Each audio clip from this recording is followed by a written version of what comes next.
anymore. I don't want to abolish government. I simply want to reduce it to the size where I could drag it into the bathroom and drown it in the bathtub. You bet I cut the taxes at the top. How dare you? How dare you? Go ahead. Make my day. The Rick Smith Show starts now.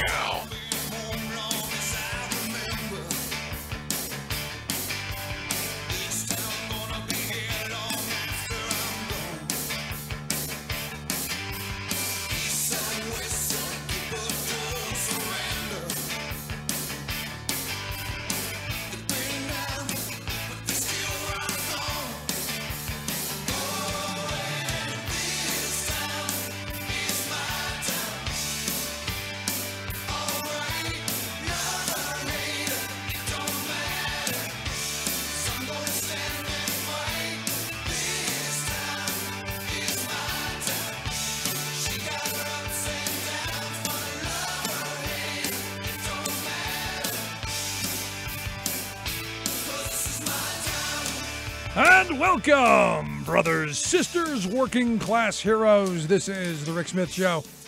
Thanks so much for being here today on the big program. Lots to get to, lots to talk about. Wow, what a day. Before we get into all that, I want to welcome all of our listeners on the Progressive Voices Network. Today, the inaugural Rick Smith Show on Progressive Voices. It's going to be great talking with you. It's going to be a great opportunity to get to know each other. I look forward to hearing your thoughts. You can email me, rick@thericksmithshow.com. And I want to thank George and John and all the folks over at Progressive Voices for picking the program up. I look forward to a very long, good relationship. Looking forward to it.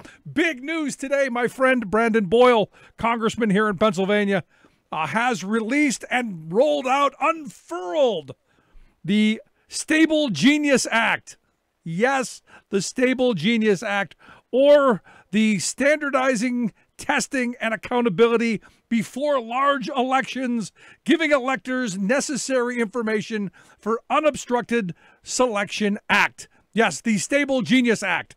And thank you, President Trump. This is as crazy as things have been this last year. It's about time we start talking about maybe we don't need folks who are on the cusp of Alzheimer's. And look, if you look at what's been going on recently, honestly, you look at what's been going on. First, we're gonna drill off the coast, drill, baby, drill, and now not so much.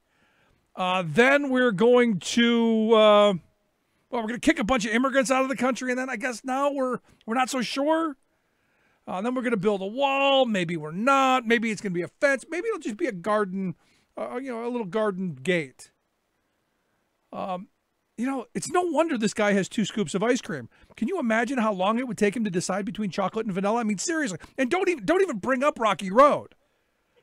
I mean, there's some craziness going on here, folks. This is why, again, congressman like my buddy Boyle, you need folks who are going to be highlighting this deficiency. Seriously.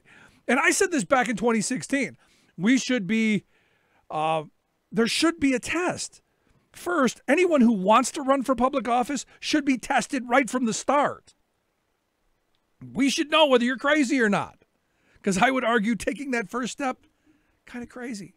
And then we should know if, you're on the cusp of the Alzheimer's thing, which I worry about. Because you can't have a guy who claims his button's bigger than everybody else's anywhere near a button. Just kind of a thought. Now, he said today it was going to be a lot of fun if he ran against Oprah, but he'd win. He would beat Oprah, which kind of gave to some interesting, comments on the Twitters. And again, Trump doing what Trump does best. Evidently, him and Oprah, they go way back. They're like bro and sis. They peas in a pod. Now here, I got a lot of responses from my comments last night on Oprah. I'm not a fan. If she runs against Trump and she wins the primary, I'll vote for her. But I would like to know what her policies are. I'd like to know what the positions are. Want somebody qualified. I think we've learned in the last year that, a TV person, while entertaining, not really the best at leading the country. Just kind of saying. So I'm not ruling her out. I'm simply saying that I would like to know some policies, please, because again, I'd like to know how these folks are going to affect our lives, the policies that they're going to pursue. Because the truth of the matter is, what we've seen over the last year has been an ideological belief by the Trump administration that anything Obama did was bad. Didn't matter what it was. Obama did it, bad, out. Without actually really considering what it was. And this kind of just blind faith hatred of the black guy that used to be in the White House, kind of dangerous and harmful, I would argue, for working people. We're going to talk about some of that today as the Department of Labor, again, going after not just the Obama legacy, but going after working people by changing their interpretations of the Fair Labor Standards Act. Again, it seemed pretty simple to me. 40 hours overtime.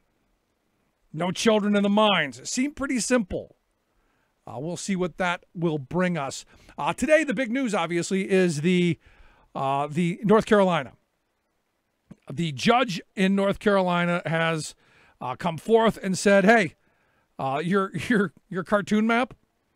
The judge in the 4th U.S. Circuit Court of Appeals. You know that map you drew, that cartoon, that caricature of a district map, unconstitutional. Throw it out. And look, North Carolina is one of the states, like a number of places, where you've drawn these really bizarre kind of maps. And I look at where I live in the 30th Senatorial District in Pennsylvania. That looks like the Calvin kid. You see on the back of everyone's car, Calvin's taking a leak on something. Only this time, Calvin's not leaking anything. He's got a really bad case of gas. And that's what it looks like. It looks like that. I live in the gas cloud of the 30th Pennsylvania Senatorial District. And the thing is you didn't even need to gerrymander the insane area in which I live. There was no need to do the creative penciling here. The whole area is crazy. This is the Alabama section of Pennsylvania. You didn't need to go all Rorschach. You didn't need to do it. But they just couldn't help themselves. So the judge said, nope, you're going to have to redraw the 13 congressional districts there in North Carolina. And, of course, the Republicans lost their mind. Of course, they completely lost their mind. The head spokesperson there just, he's an activist judge, personal vendetta, waging a partisan personal attack on Republicans. And you go, no, have you looked at these maps? There are no justifications for these. There's just not. Yet the Republicans are saying, no, you're denying us our right to cheat the system. Now, what's funny is we got a 3-panel. We've got a bicameral government here, and we've got the House and the Senate, and they come up with it, much like here in Pennsylvania.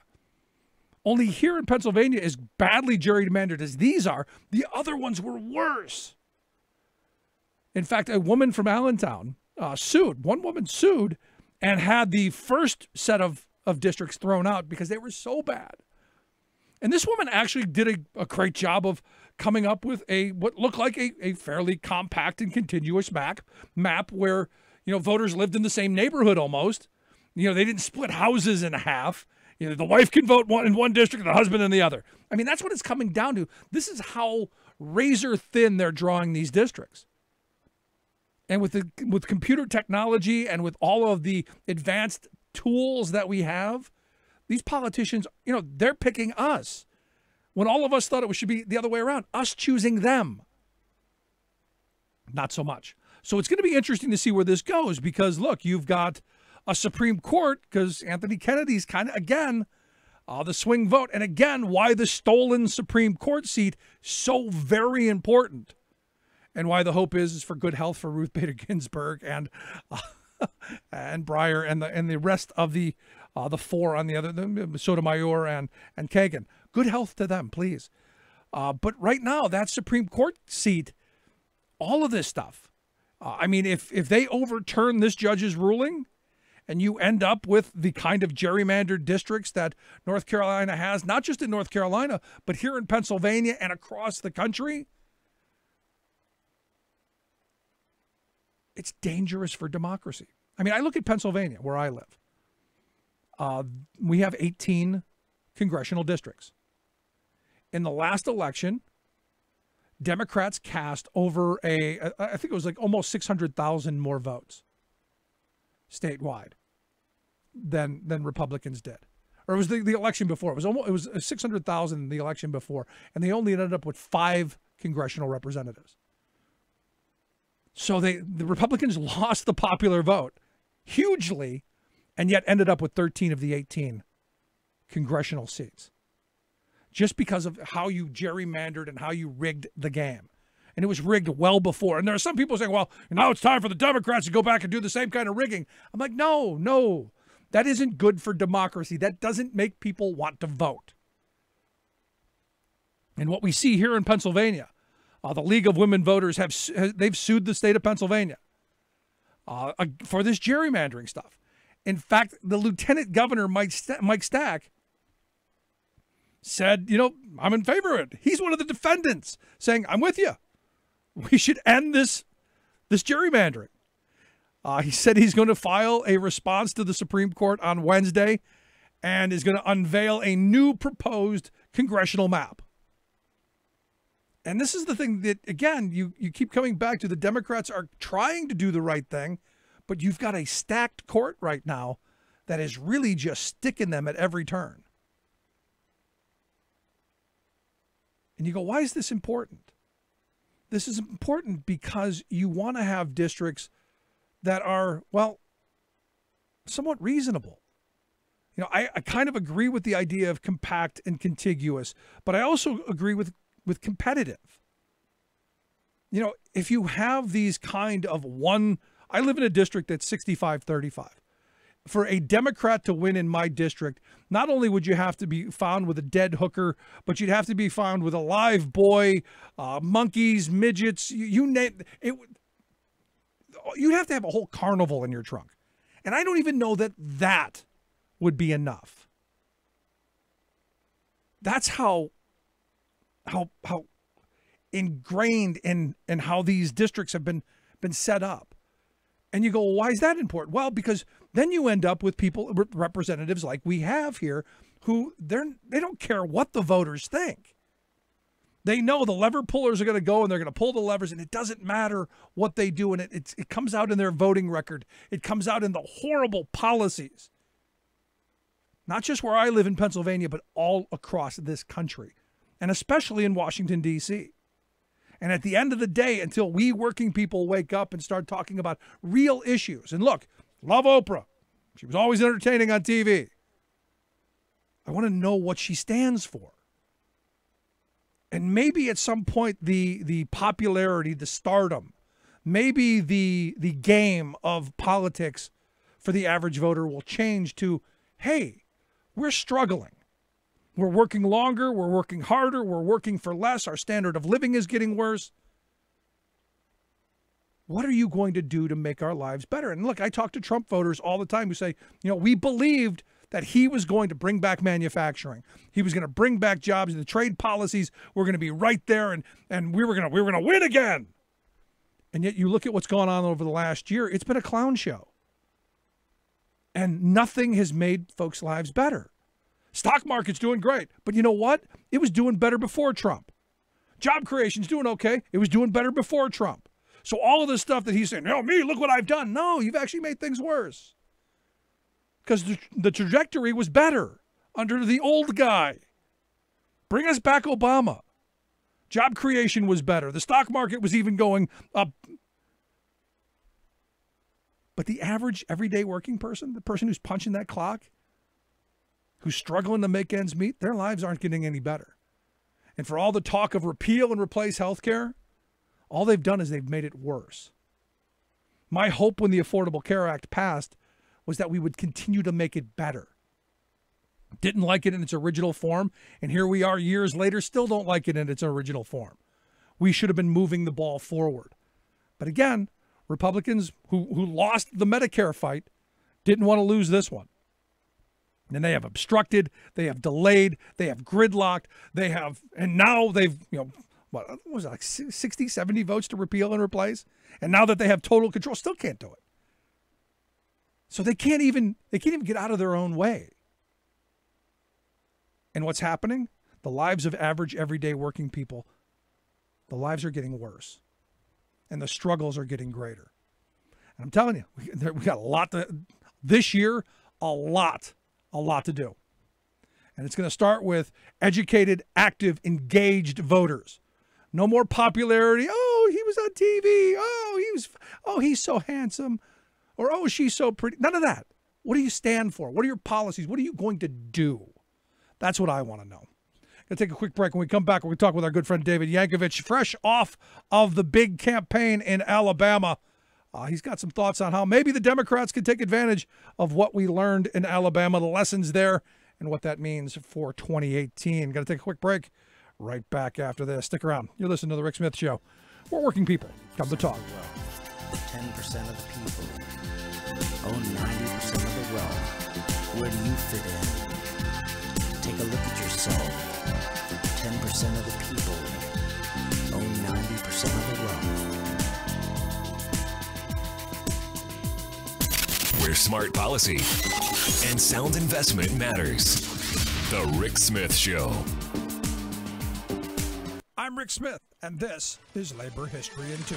On this day in labor history, the year was 1922. That was the day Chicago building trades began to split over the much-hated Landis Award. The building trades had always enjoyed strong solidarity, built through years of sympathy strike action. By 1921, they were involved in a bitter dispute with the city's employers, who had been on the open shop offensive since the end of World War I.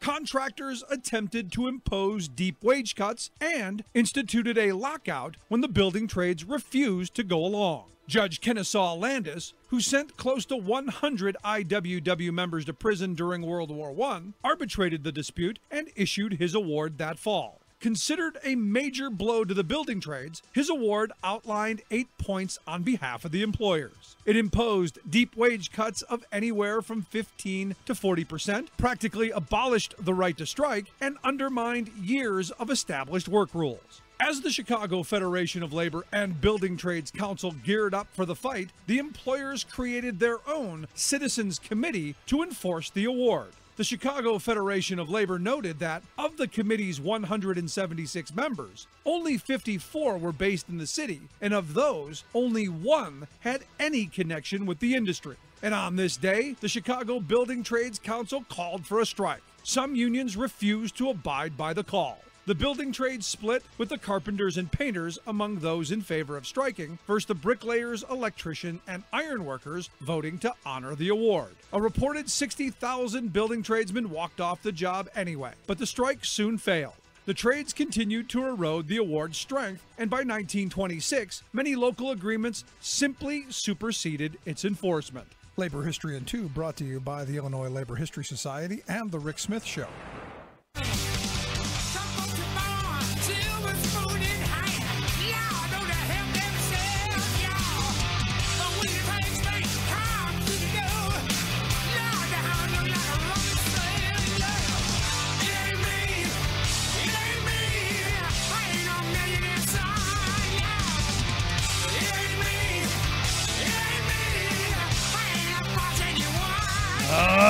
I'm no millionaire, son, or billionaire.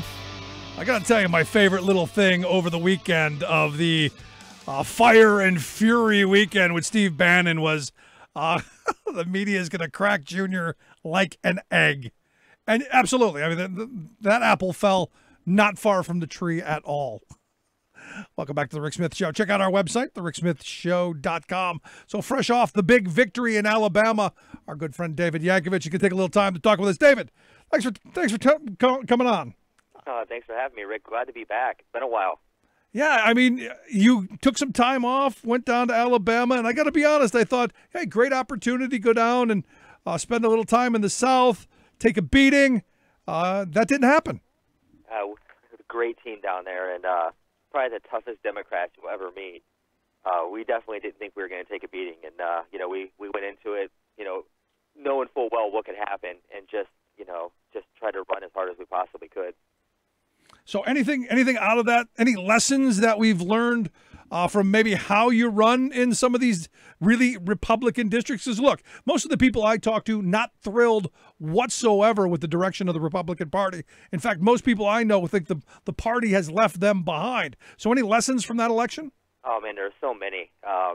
You know, when you're running in a district like that and you're up against what we were up against, we didn't attack Donald Trump, you know, and we didn't really even attack the Republicans. We stuck to the issues that every single person out there is facing, the kitchen table issues that, you know, Doug Jones came up with himself. You know, that's what we focused on. We focused on healthcare. We focused on, you know, the economy and jobs and what's actually going to affect people. And we let people make their own minds up to, you know, who has the best direction for that. I mean, it didn't hurt that, you know, the person that we were running against was, you know, not qualified in any way whatsoever. But, you know, when you're in races like that, you know, we were in a 2-point race. We stuck to what mattered to people. And ultimately, you know, we came through and, you know, and made history doing it. Yeah, a 2-point race against an alleged pedophile. And someone who, like you said, clearly not fit for office.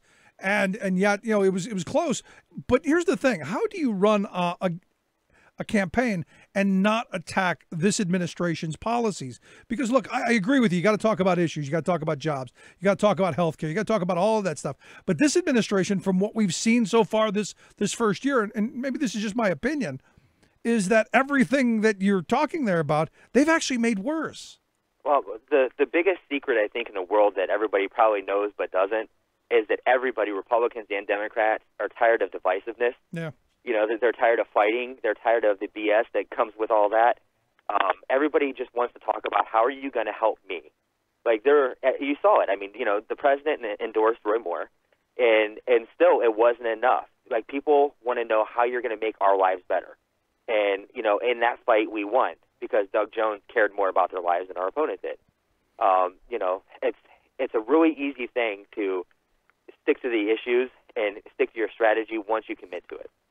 But, you know, you have to drown out all the other noise, all the polls, all the public polls, you know, saying 10 points here, 15 points down, 10 points up, you know, and just stick to your strategy. And the strategy, you know, for the majority of the campaign was, you know, the kitchen table issues. You know, I did the digital for the campaign. So, you know, my strategy was, you know, building up as many people as I could online to drown out, you know, different things that were happening. I mean, you know, we had, you know, 60,000 or bots tweeting 60,000 tweets a minute. You know, so we had to drown that out as much as we possibly could with a well-organized. Hold on. Stop. 60,000 what? 60,000. We don't know. But they. So could it be? This could even be, you know, Russian bots then. Well, it could have been, but it more likely, because the way that it operated, was probably just bots that were picked up from, you know, the campaign. It's hard to say, right. But they were there. And maybe this is part of the problem. I mean, part of, you know, you look, again, you know, I've been saying for a long time that if Donald Trump were to come forth and say, look, I don't know what happened in 2016, if the Russians were involved or not, but there was some stuff going on that we've got to get to the bottom of. The fact that your campaign was hammered with that many bot tweets a day, there's something seriously wrong with that. There's something that this disinformation stuff somehow has to be stopped, don't you think? Well, it definitely has to, you know. But the thing is to win elections, it didn't work for them. It didn't work, and it didn't work because the message wasn't there. They weren't talking about people, and they weren't talking about how they're going to help people's lives. I mean, regardless of what they did and what tactics they used to do it, it didn't work. And ultimately, a good man got elected to the Senate because he cared about the issues that were facing people more than the other side did. Yeah, no, and that's always tried and true. I mean, the idea that you have to, the voters have to believe that you live a similar life, you understand what it's like to walk a mile in their shoes, and that you're going to actually make that walk a little bit easier. I think that's where we should be going. But sadly, what's happened in this country is it seems politics has turned into team sport or a popularity contest, and not so much about the issues. And the reason I bring that up is because, look, if after the Golden Globe speech, everyone's like, Oprah for president, and I'm going, whoa, don't even know what I know nothing about her political background, and you're already choosing her as one of the candidates. Well, I'm someone who says all the time that one great speech can change the world. You know, I mean, we've seen it all throughout history. So I'm with you. I don't know. You know, she gave a great speech. I'm with you. She gave a great speech, and so did Obama in 2004. You know, so did Lincoln. You know, what we're looking for is, you know, what are the issues? I don't even know if she's actually considering running, or if she's having conversations about that or anything. So I can't really speculate on, you know, on what that's going to look like or anything. Right now, I'm focused on 2018 and right now. And that's the other part of this. I mean, everyone's got their eye on the presidential prize. Me, I'm looking at the Senate. I want the Democrats to take back just the Senate, just so we can have all of the real ugliness and all of the real bad stuff stop. Well, and then, you know, hey, everyone go, okay, we've got a divided government now. In order to get anything to get done, we actually have to talk to each other. And I think what we should do is throw a giant keg party, have them all go get drunk and like they used to. Well, I mean, here's, you know, kind of going back to what you said before about like the team sport of this and everything. You know, a lot of credit is also due in Alabama to conscientious Republicans who voted for Trump in 2016, crossing that aisle and endorsing Jones and backing him up. I mean, it takes a lot to be able to do that. And I mean, we definitely won because of college kids and especially, you know, African American women. But, you know, there were a lot of Republicans down there who said no more, like hashtag no more too, but literally like, we're not doing this again. Yeah, but here's the thing, David. I mean, honestly, as I watched that all unfold and all of the allegations of Roy Moore's past, it isn't a Herculean leap for a Republican to say, no, I'm not going to side with an alleged pedophile. I mean, you know, had they come out against Luther Strange or Jeff Sessions, and you go, oh my God, that's something. But this guy honestly was an alleged pedophile. Well, I can agree that it should not be a Herculean feat, but in the time of right now, it is. And, you know, to have the, you know, audacity, I guess, as a Republican to do that, or the, you know, I don't want to say the courage because it's doing the right thing, but they did the right thing. A lot of Republicans, you know, down there, people who, and I mean, you know me, I mean, I was in the resistance from the beginning of it. You know, I've hit them as hard as anybody has. You know, sitting down and having conversations with them, they don't care. You know, like their loyalty is not to Donald Trump as much as it is to what's going to happen to their family, what's going to happen to their health care. You know, rural hospitals getting closed, their jobs, their economy. You know, I mean, Doug said in one of his, you know, speeches that, you know, one paycheck away from poverty is devastating, and that's where most people are. Unfortunately, you're right.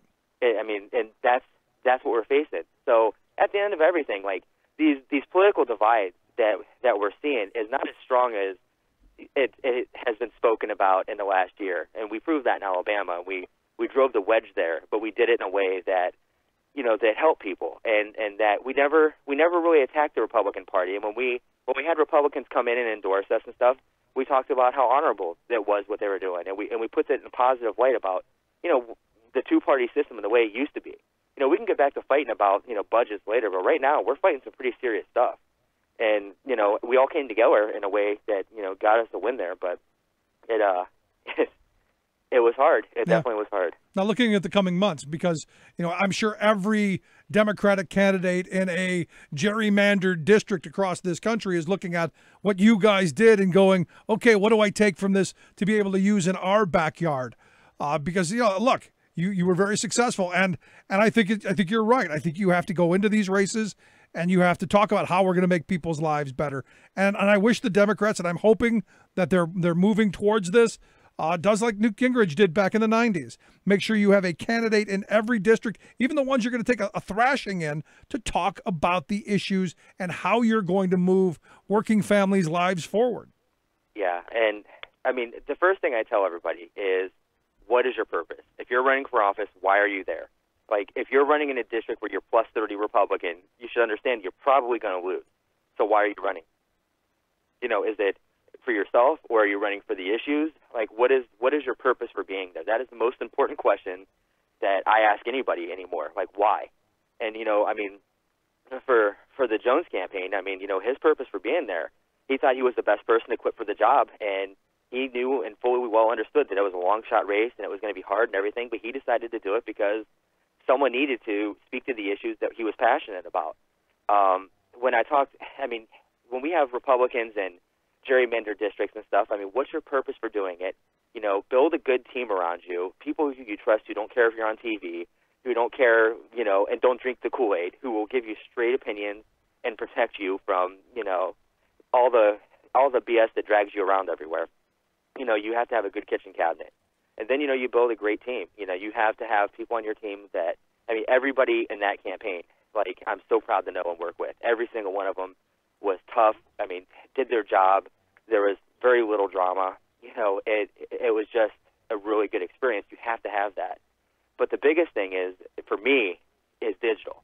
You know, campaigns anymore, you know, they're trying to kind of go back to, you know, the grassroots and stuff like that, and it's great, but they're ignoring the social media angle of it and getting your message out there in the millions any chance you want to. Yeah. And being able to, you know, corral the troops and create memes and do GIFs and you know, combat, you know, stuff that's happening online. Like, it is so critically important that you take digital, and not just as a part of your, you know, communications team or a part of your campaign, but actually make it like on its own part. This is my digital operation, and this is what I'm going to do with it. So important. No, I mean, look, if we learned anything from the Trump campaign, I know a lot of people are saying, oh, I wish he would stop tweeting. I'm like, no, let him keep tweeting. This is an amazing time. I would argue the first time in history where we've had a minute by minute kind of evaluation of everything that comes out of this guy's mind. Well, we're living in a news cycle right now where it's 24/7, right?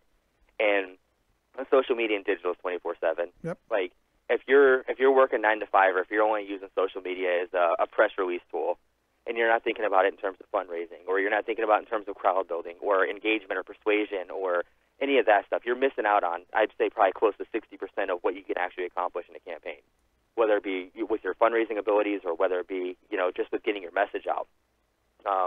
So, I mean, for better or for worse, Trump tweeting is extremely effective in dominating the news cycle over and over and over again. And we always do it. We always fall for it, you know. And, I mean, Democrats have to do the same thing. They need to get engaged with their constituents online. A lot of the times, the only engagement that someone that might vote for you might have would be them talking to you on social media. So, I mean, use that. And candidates should be on there themselves, and they should understand the parameters of what they need to do, but they need to be doing this. I mean, if you look at the candidates who are effective right now and are big going into 2018, you know, they're dominating social media. Yeah, I know you're absolutely right, because I think people want to be able to have contact, and you know, it's a very intimate tool that I think is here to stay. I mean, I know a lot of people are, I think it's here to stay. Well, maybe Twitter won't be here to stay. Maybe Facebook won't, or whatever, in a long term, 50 years from now. Right. But social media is not going anywhere. Interesting. So, last question I've got for you, because look, 2018, the big year.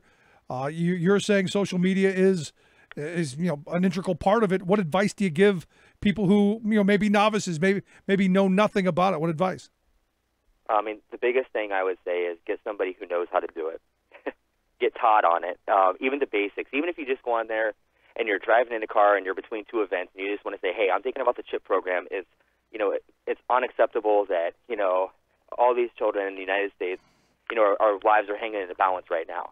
You know, that little piece right there, just something like that, Twitter question and answers, or, you know, doing stuff like Captain's Log, or, you know, the different 10 question stuff, or, you know, shows like yours where, you know, you're streaming it live. Like, all of this stuff gets everybody's name out there. It gets their message out there in a way that is not done through a campaign. It's personal. It's, you know, just the reader and you. You know, that's it. I mean, I would say definitely, if you know nothing about social media, get somebody who can help you with it.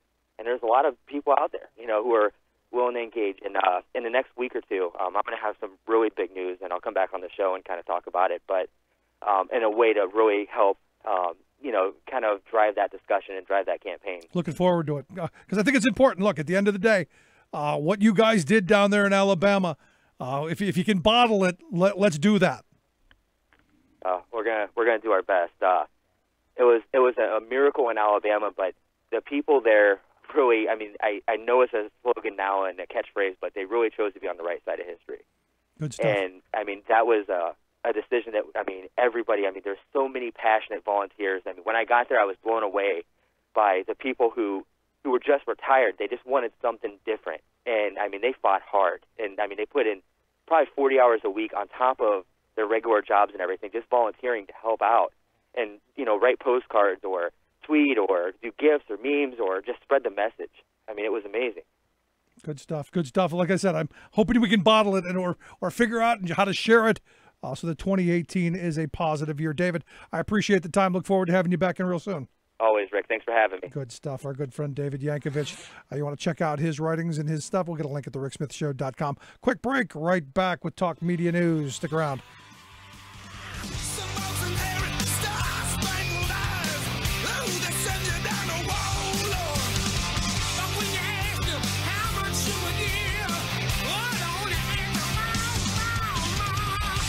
I'm Rick Smith, and this is Labor History in 2.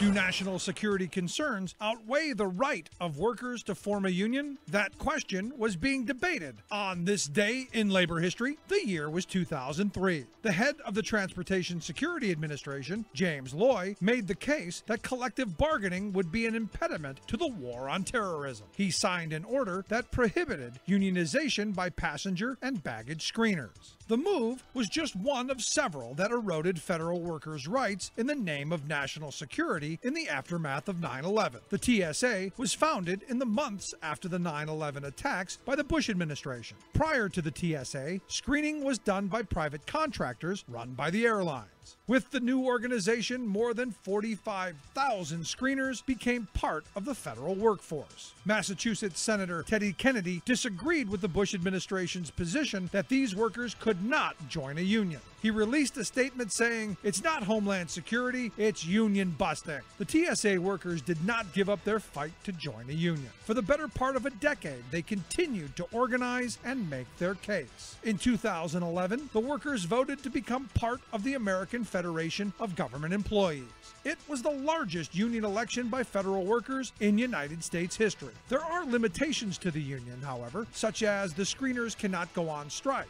but the union can advocate for safe and fair workplace conditions.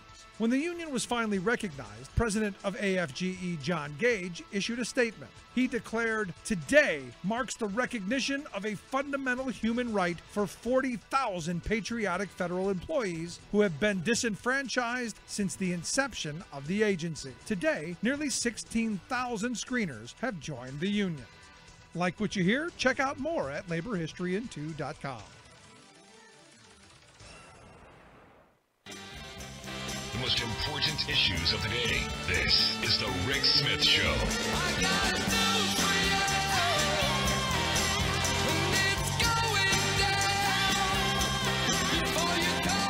Welcome back to The Rick Smith Show. Check out the website, thericksmithshow.com. So Sheriff Joe Arpaio. I thought we were done with this Coke. I thought he was gone. I thought he was done. Lost, the sheriff's race. I thought he was going to find a hate camp somewhere. Tons of them in the Southwest. I thought he was going to just retire. No, evidently he is going to run for Senate to replace Jeff Flake. Going to jump into the primary. I guess there's a number of other people. In fact, another woman today just threw her hat, a state representative out there, threw her hat into the ring. So it should be another one of those fun, kind of Alabama-y kind of elections. I'm hoping Arpaio wins the primary. Just is what it is. Anyway, let's find out what's going on around the world. And in New York City, I've got Luke Vargas, Talk Media News. Luke, thanks for taking time for us. Thank you, Rick. So what do you think? Sheriff Joe in the U.S. Senate? I feel like once you've already been indicted for a federal crime and then somehow pardoned, a pardon that in any other administration would never be done just because of how horrible this man is, that Arpaio would take the cue and just settle into home life. He's in his mid-80s, if I'm not mistaken. This guy, it seems like should just throw in the towel. But he's never been one to just sort of keep a low profile or a normal profile. This is a guy that hired someone to try and assassinate him and then arrest him to claim that he was, a man of significance, worthy enough of being murdered in the first place, if I understand the story correctly. So he's an attention hog. And I don't think he's stepping into a race he's going to be able to win. Right. Bear in mind, he was on the ballot, I think, in 2016 and way underperformed President Trump. He wasn't reelected sheriff in a year where Republicans won up and down the ballot there. So I guess he has a tough road, and there's some big-name candidates against him on the Republican side already. Kelly Ward, a state senator, was endorsed by Steve Bannon, now disaffiliating from that to a degree, but has some backing. And Martha McSally, who is a U.S.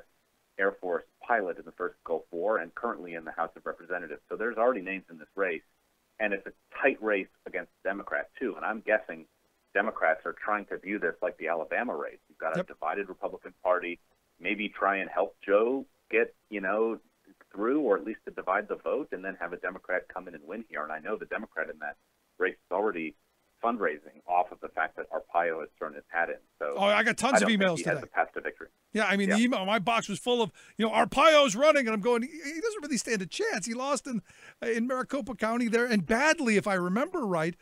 But the first thing I thought of, Sheriff Joe and Cowboy Roy, that's the Republican Party right now.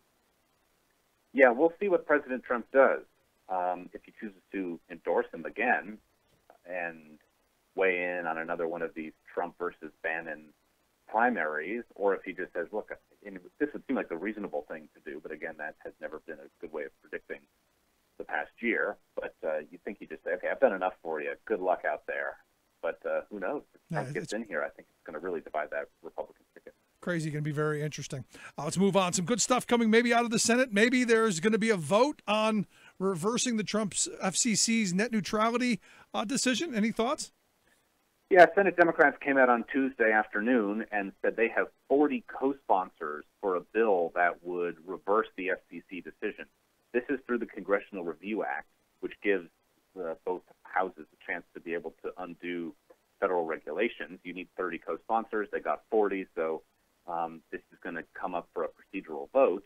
And the political maneuvering here is pretty obvious, I think, which is that you do this in order to force a vote that, at the very least, Republicans will have to cast a very unfortunate vote against net neutrality that you could run in the midterm elections. I think I was just on the phone with someone from Electronic Frontier Foundation who was saying it's possible you might see the FCC delay its actual ruling, because the way the Congressional Review Act works, you have to have a regulation filed with the Federal Register first before you can try to undo it. And the FCC, even though it made its net neutrality announcement in December, could conceivably keep stalling this. Now, it would be brazenly political if they did it, but could they stall it long enough that Democrats won't be able to put up this vote before the midterms?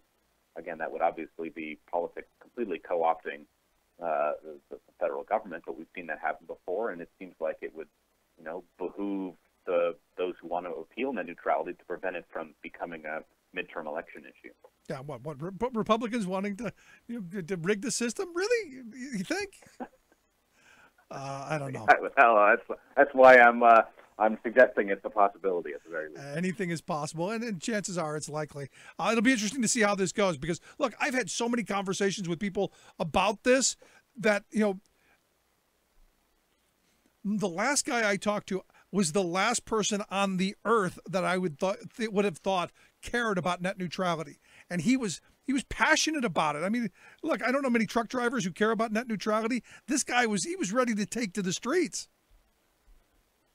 I'm eager to see how, if Democrats can actually put together all 49 of their senators, though, in favor of this. And a little bit like it was easy for a lot of Republicans during the Obamacare repeal push and the tax reform push to say, hey, I'm opposed to this vote for X, Y, and Z. And then at the 11th hour, they all vote for it. I'm a little nervous. I've been to 2 or 3 consecutive Democratic National Conventions. I think the lead sponsor for Obama's in 2012, if I'm not mistaken, was AT&T. These telecom companies are, they invest in everybody. And I wish I could say with 100% certainty that every Democrat is going to come out and back this, because they'd only need 2 Republicans, and in addition to all of the Democratic senators, in order to overturn net neutrality, at least in the Senate. I know the House is a very different story, but it's a symbolic vote in the Senate. The question is, there may be Democrats who feel like they are too close to the telecom industry to be able to do this, and I would be eager to see if Democrats come forward with the actual names of the people behind it, or if they just keep it vague for now and say, yeah, around 40-ish Democratic senators support this. But that's where the rubber meets the road. Yeah, it'll be interesting to see how that plays out. Let's move on. I understand the North and the South of Korea, they concluded a day of talks. Were they successful? Yes, no? Well, it depends how you look at it. 12 hours of talks, though, after not talking for more than 2 years, is a success. I mean, technically speaking, it's good that they didn't just, walk out of the meeting after, 90 seconds. But, sort of what might have been given up by South Korea in particular in order to keep the talks going is a good topic for discussion. Supposedly, North Korea sat down at the table and basically said straight away, we're not going to talk nuclear weapons, we're not going to talk missiles. And South Korea said, okay, let's move along then. And, I think there's still quite a lot of pretending going on in American foreign policy, pretending that North Korea is not a nuclear state and that we can still somehow stop them from becoming one. So in that respect, I think much like President Trump's argument about Jerusalem was that everyone knew it was Israel's capital, why don't we just say it?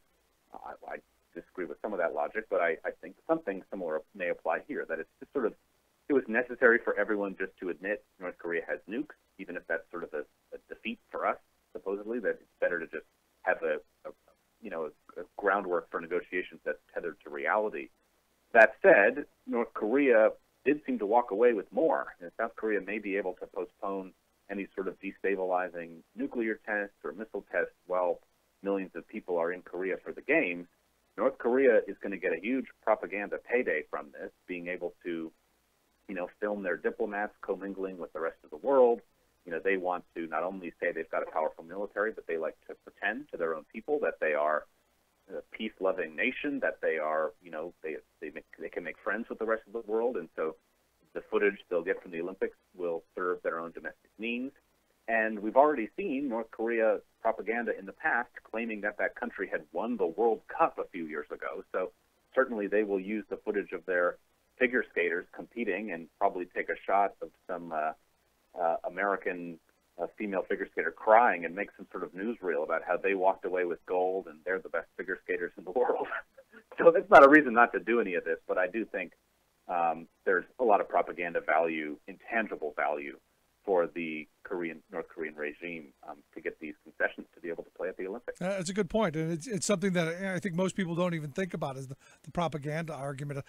Now, are there more talks scheduled? Where's this? Was this a one-day thing? What was it? No, they're continuing again on Wednesday. But to your point about the propaganda value, I think what I'm predicting here, and I don't think it's unfounded, is that we've already watched President Trump struggle to figure out how to respond to these talks. At first, he directed Nikki Haley to say, we're not taking these seriously. Then Trump came out and changed his mind and said, oh, okay, yeah, actually, I should take credit for this. I'm the one responsible for getting these peace talks going. I sense that even though he is sort of playing along with it now and saying it's okay that these are happening, he's going to be watching Fox News or some other outlet during the Olympics and see the footage of them walking in the Olympics and some piece where somebody praises the South Koreans for having the guts to go into talks, and that it's all so great that the Korean athletes both get to compete together, whatever. And he's going to say, oh, no, South Korea betrayed me. They cut me out of this. What's my role? They're squeezing me out of the negotiations. They're giving concessions without me okaying that. And pair that with what we've seen over the last 3 or 4 days, which is all of these op-eds coming out of the woodwork. Military hawks, it seems, advocating for what they call a bloody nose preemptive strike against North Korea, ostensibly one that would be big enough to make them change their behavior, but not big enough to prompt an all-out war, which to me is a very, very dangerous game to be playing. Yeah, where's that line? I don't think we know where it is, but it makes me nervous that I really can so easily see Trump having a moment in a few weeks where he starts to suspect that South Korea is a turncoat, and he's going to feel like he needs to re-inject himself into this North Korean crisis And I fear that if this quote-unquote bloody nose strike, preemptive strike talk keeps building, he might want to reach for that as an option. That becomes a very dangerous scenario. But at the very least, I think Trump is going to feel cut out if he doesn't already feel so right now. At least something to watch out for on Twitter, right? Yeah, and hopefully not in the skies over South Korea. I mean, this is one of those issues that, like, unlike a lot of the stuff that Trump fills up the airwaves with, and it just sort of remains, conversational fodder, this is a real, possible war that we're dealing with here. And it's scary that what could be sort of a small wedge that's been driven between the United States and Korea on this, when you're dealing with a very vindictive president, those small wedges can turn into very big wedges very quickly and very seriously, and that's what I'm worried about. Scary, scary stuff. And finally, I understand our president has won some awards. Yes, the Committee to Protect Journalists has held its first annual Press Oppressors Awards. This is in response to the president holding, I guess, though it's been delayed a few times, these fake news awards. And they gave awards for the most thin-skinned leader, which went to the president of Turkey, who has jailed something like 50,000 people for insulting him. The biggest backslider in press freedom, which went to the government of Myanmar, which previously had been reforming and releasing journalists with Aung San Suu Kyi several years ago, is now rounding up reporters who are covering the ethnic cleansing of the Rohingya Muslims. And the sort of Lifetime Achievement Style Award, the overall achievement in undermining global press freedoms, went to none other than our own president, Mr. Donald Trump, who was, cited, I guess, for introducing a new lexicon that repressive governments can use to go after the press, namely calling things fake news, ordering the State Department and other agencies of the federal government to not bring up issues about press freedom in bilateral meetings with other countries. Basically, here's a president leading by example on the world stage for all the wrong reasons. So the president wins overall achievement in undermining global press freedom for 2017. There you go. Our guy's number one from the bottom. Luke, I appreciate the time, man. Great talking with you. Thanks, Rick. Take care. Good stuff. Luke Vargas, Talk Media News. Quick break. Right back. Stick around. You're listening to The Rick Smith Show. We're working people. Come to talk.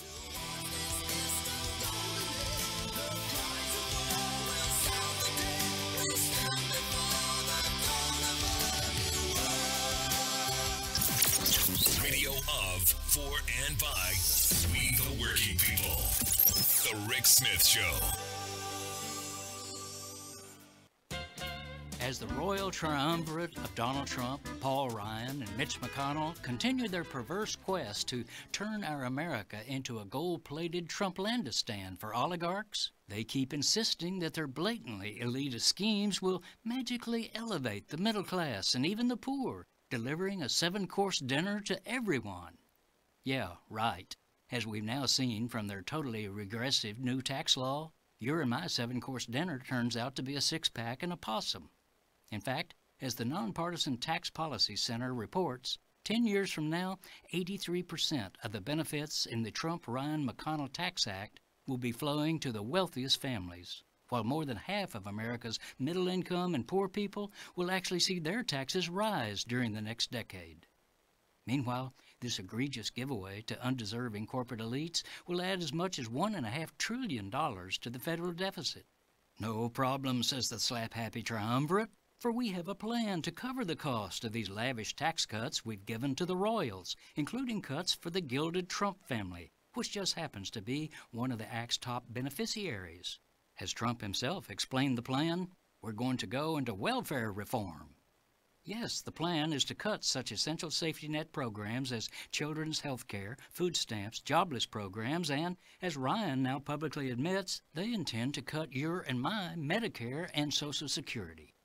This is Jim Hightower saying, what we have here is plutocracy in action.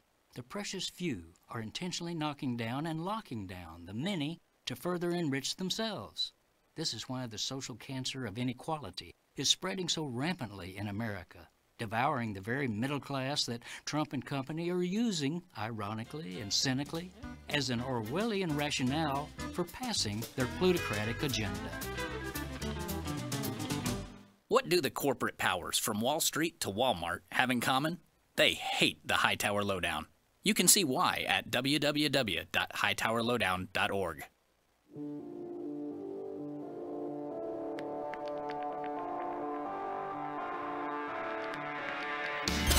Demanding the super rich to pay their fair share for once. The Rick Smith Show.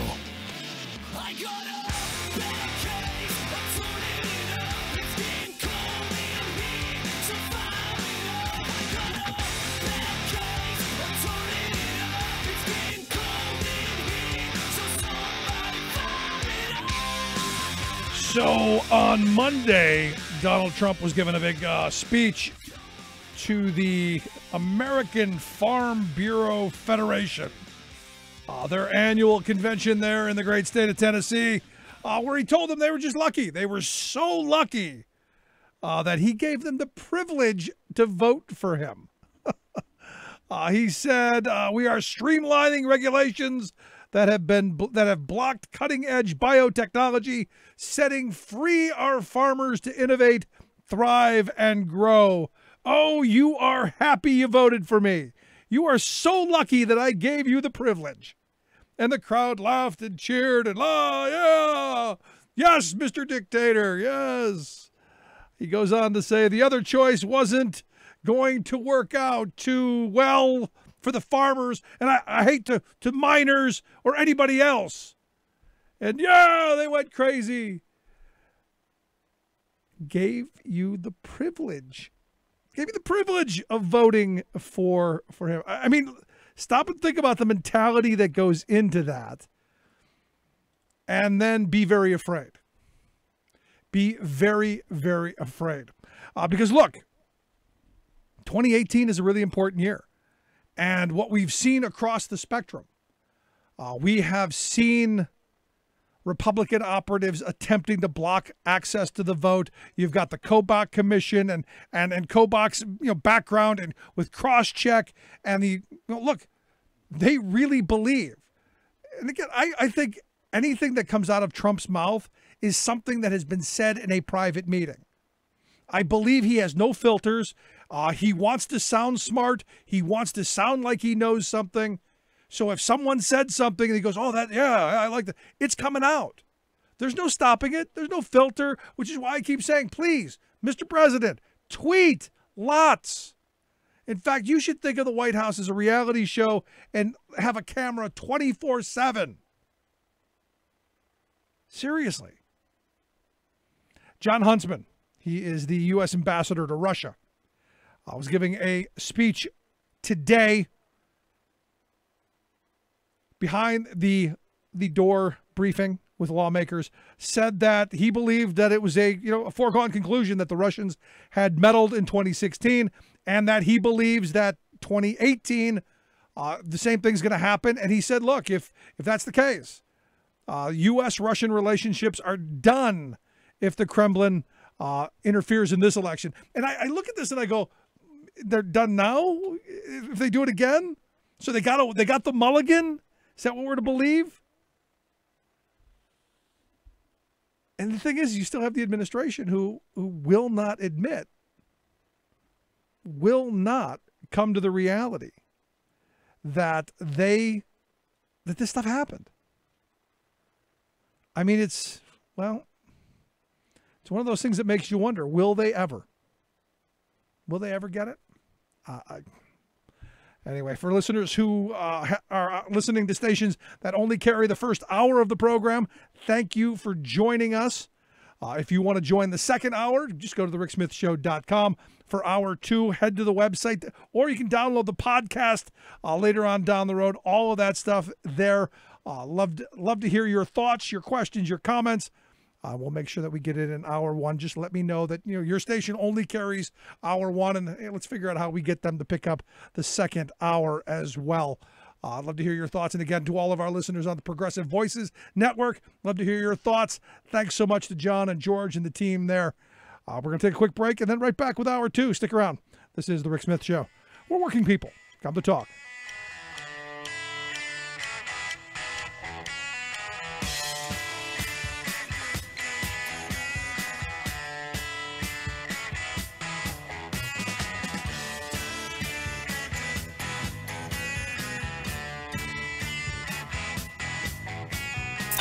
Controversial, thought-provoking, opinionated.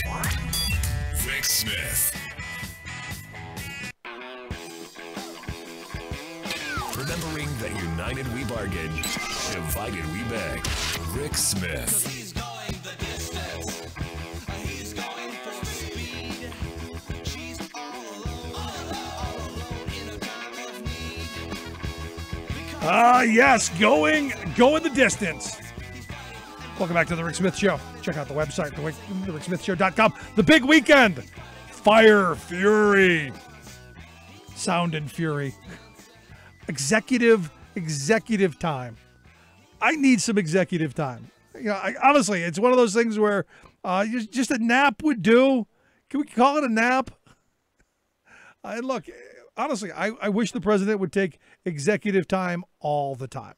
I wish every hour of every day for the next 3 years was executive time, so that we didn't have to have all of this insanity. Anyway, here to talk a little bit about Fire and Fury and future in 2018 and how we fix the insanity that has been the last year. Our good friend Kevin Mahoney, editor zero over at Raging Chicken Press. Kevin, thanks for taking time for us. Happy 2018, Rick. Are we happy for 2018? Are we ready? Well, I think we're on our way. I have to say this before we even get into it. As absolutely crazy as 2017 has been, man, it's been a pretty banner year for you, man. I mean, looking back at 2017, I mean, the free speech TV now, progressive voices now picking you up, and this is a good sign moving forward as we're looking forward to the future and need to dig in and prepare for the fights ahead. Yeah, I mean, look, we're on the front lines of the class war. The time now is to stand up, speak up, and say no more.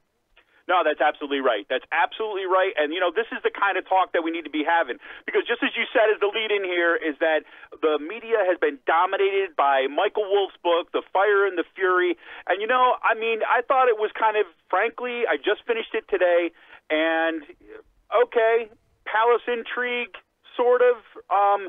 Frankly, I think that we could afford to put our attention in much better places in terms of paying attention to workers that are organizing.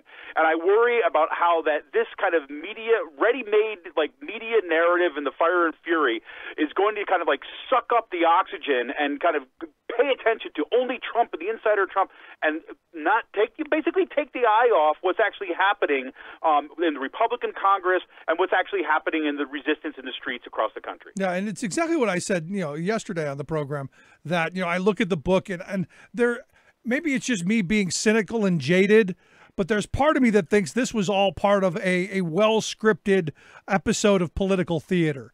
Where they came out with this book as a way to have a major distraction and also fleece people out of some money, change the narrative, and get us not talking about the horrible tax plan, the horrible $1.5 trillion giveaway, the horrible screwing of our children, not talking about the Russian meddling, not talking about the fact that we're not bringing manufacturing back, we're not rebuilding infrastructure, healthcare is a disaster. We're not talking about any of those things. We're talking about some crummy book that a gossip writer wrote. That's exactly right. And and if you watch the reporting this week now what's happening? Now, one of the things that you find in this book, Steve Bannon, of course, has a major role in the whole kind of drama that happens in the White House. And now we've been following Steve Bannon's career and some of the kind of front pages of papers across the country. And frankly, I don't know about you, but yes, I'm going to pay attention to Steve Bannon because the guy has a disproportionate influence on the right, but I could care less about following the intrigue, following who said what about who. We need to be paying attention to what's going to be the fallout from these taxes and to keep our eye on the kind of moving forward and organizing, because there's a lot that's going to be coming our way in 2018. And that's the absolute truth. But what do you think of the, again, this do you think there's actually a battle between Trump and Bannon, or do you think this is, as I said yesterday, just a bad episode of WWE or one of those wrestling shows? Yeah, that's what I think it is. I think this is all a game. And look, I've read a whole bunch of Bannon. I spent a good chunk of this past year reading some of the stuff that's come out of the alt-right, that's come out of, kind of like Milo Yiannopoulos. I've read some Steve Bannon stuff. I read a whole bunch of stuff around there. And this guy, Bannon, is, if anything, whether you think he's a genius or he's just like a hack, whatever it is, the guy is a game player, and he plays the game well. He He knows how to kind of get people kind of focused on things, get everybody riled up, and ways to kind of move narratives in one way or another. Right? So, and I really think that's what's going on here. If you can follow the intrigue, you're not paying attention to really where the rubber hits the road and where our pocketbooks are going to be effective and our lives are going to be impacted. Yeah, I mean, at the end of it, the sad reality is our media, they're like dogs chasing, or like cats chasing a string. Yeah, that's absolutely right. Well, this is, again, Rick, we've talked about this over the years multiple times, is that we have a kind of mainstream media that is ready-made for this kind of narrative, and that's really what I see in Fire and the Fury. I mean, it's something that, again, the media can bite into. It's a way of settling the accounts around, the whole Russia intrigue and finding what's going to happen with that investigation. And this is a way of just personalizing the whole thing instead of actually really thinking carefully about, okay, what actually happened with our elections last year and how much of that is going to, do we really need to pay attention to it, and how much it is more about kind of political brinksmanship that is going on there. Those are real and kind of important questions that we need to figure out. Were there were there crimes committed, right? And my guess is, yeah, there's going to be some, right? But that's part one. Part number two is that we just saw basically the Republican dream list of tax reforms going through this past year, which is something they haven't been able to get in a couple decades. Yeah, this is their wet on their dream number list. one list. Exactly. And this is kind of where we end up. So, I look at it like, okay, fine, you got the intrigue, but we need to pay attention to actually real news. And we need a media that's going to be kind of prepared for that. And I worry that, look, this gives us something nice and easy. Everyone can relax, gets everyone back in their comfort zone, paying attention to personality as opposed to policy. And that's the thing that's really troubling. And in the last hour, we talked about, how Democrats take back the House, the Senate, state houses across the country. And what David said is, look, we got to be talking about issues. And this isn't, we spent a weekend talking about everything but the issues of how do we make workers' lives better? How do we recreate that American dream? How do we make real that, that fantasy that Trump sold in 2016, and we're going to be great again.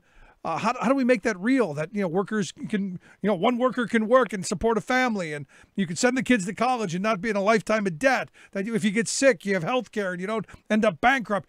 These are very real issues for average, everyday working people that nobody in our government seems to be either caring about or doing anything about. No, that's right. And I think that, at the top of my list of things that we need to be, what's going to be happening in 2018, that's going to be really important is what's going to happen basically for what I'm just calling the soul of the Democratic Party. Really, I think that right front and center is exactly how do we bring those policy forward? Who's going to win the policy fight on the Democratic side of things? Are we going to keep on playing personality politics, or are we going to get to the bread and butter issues that are going to affect everyday Americans? And again, you see on the one hand, you see a wing of the Democratic Party that is still trying to hold on to power. That is the corporate Democrats. Those are the Democrats that have basically sold out to Wall Street and have gone to kind of, the third way. And then you've got what was represented by, the Bernie Sanders campaign and what is now kind of happening local level all across the country through organizations like Our Revolution, right, the people that came out of the Bernie Sanders campaign, and even what's been happening with the Democratic Socialists of America, who've been really putting energy and effort and material resources in training people into the everyday business of organizing in communities. And so that's, I really see this is what's going to be playing itself out over again, for 2018, leading up to the election in 2018. Yeah, it's going to come down to that grassroots organizing. And are you seeing, I've had these conversations with people who have never been politically active before. Last year, the one thing that the election of Donald Trump did is it woke a lot of people up. Are you seeing a lot more engagement in these organizations? Are you seeing a lot more of this long-term thinking, or is it just a reaction to we got to get the Orange Menace out of the White House? No. This is part of exactly that. You have one wing of the Democratic Party, especially those folks that have been, in leadership positions for a long period of time, and they see this big coalition about just getting Donald Trump out of power. And the problem with that approach is that does not address any kind of policy issues or concerns. Right, and so there's those folks there that still have got some of the money, still got some of the hold. That's the kind of Obama, Clinton wing of the Democratic Party.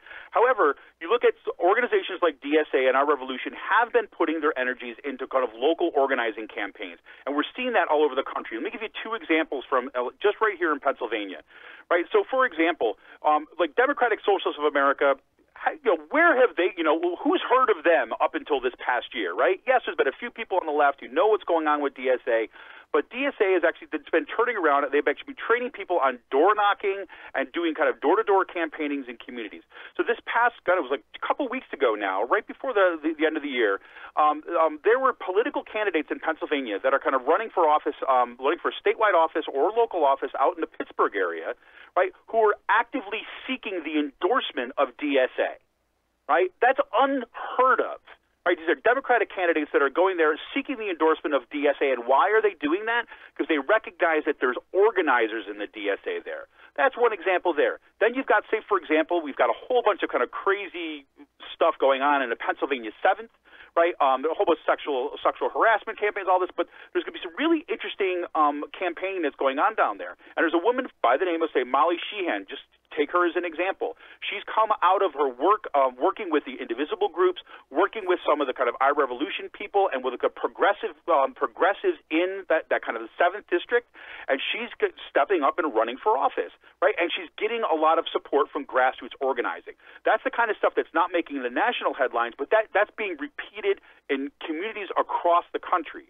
The question is when the rubber hits the road and we start approaching the actual election day in 2018, are there going to be resources that are going to be poured in to help support those organizers, or are there going to be people in the Democratic Party who are going to try to hold on to the positions as they exist now? And I really think the jury's out on that one so far. Yeah, my fear is that the chasm in the party, stops the party from taking over in 2018. That they end up shooting themselves in the foot. I really hope not, because like right now, again, go back to the Pennsylvania 7th, for example. There's some interesting candidates there. A lot of first-time candidates are going on there. But one of the issues that came up is, for example, the national, DCCC.